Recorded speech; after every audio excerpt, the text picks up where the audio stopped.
30 টাকা কিলো, আলু ভালোটা 20 টাকা কিলো, একটা গোটা ফুলকপি জাস্ট 10 টাকা, কাঁচামরিচ এক পা হচ্ছে আপনার 20 টাকা, ধনা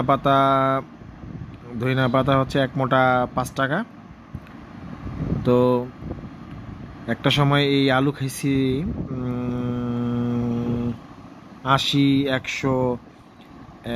যেই ফুলকপি এখন কিনছি একটা 10 টাকা, সেই ফুলকপি একসময় কিনছি হচ্ছে 80 টাকা, 90 টাকা। এই সিম একটা সময় কিনছি আপনার 200 টাকা, 180 টাকা। এই কাঁচামরিচ কেজি কিনেছি প্রায় কত 500 টাকা, 600 টাকা।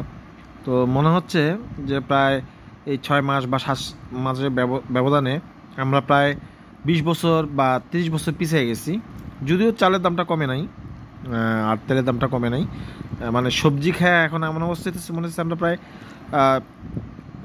20-25 বছর পিছিয়ে গেছি। এবং আলহামদুলিল্লাহ খাইতো সেরকম স্বাদ।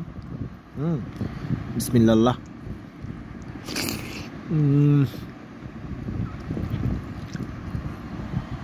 ঝোল ঝোল করে ফুলকপি, সিম, আলু, মাছ দিয়ে রান্না, আলহামদুলিল্লাহ, সুবহানাল্লাহ। আমরা যেহেতু মানিকগঞ্জের কাছাকাছি থাকি, মানিকগঞ্জ, ধামরাই, নয়ারটার কাছাকাছি, এখানে যে লোকাল সবজিগুলো সেগুলোই আমরা খাই। দেখেন যে সিমগুলো কেমন সফট, এই যে ধরছি, ধরে জাস্ট একটু করছি, সিম একদম একদম একদম মানে কি বলবো, মানে একদম গলে গেছে। দেখেন এই যে সিম, হ্যাঁ, আলুগুলো দেখেন, আলুগুলো একদম আরও সফট। আর ফুলকপি হাইব্রিডও আছে আমাদের এখানে, দেশিও আছে, জাস্ট এই যে দেখেন। তো আল্লাহর কাছে শুকরিয়া যে সরকারে আসুক আর না আসুক, এভাবে যদি সব কিছুর দাম কমায়, তাহলে আমাদের মতো মধ্যবিত্ত পরিবার যারা আছে তারা আলহামদুলিল্লাহ খেয়ে পরে বাঁচতে পারবে, আশা করি ইনশাআল্লাহ।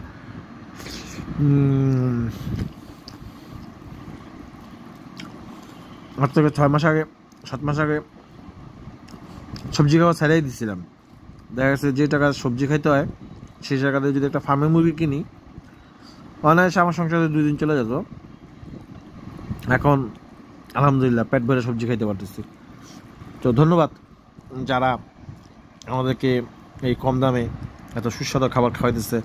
মেহনা আল্লাহ তাআলার কাছে শুকরিয়া। যারা পদক্ষেপ নিয়ে এই সাধারণ মানুষের জন্য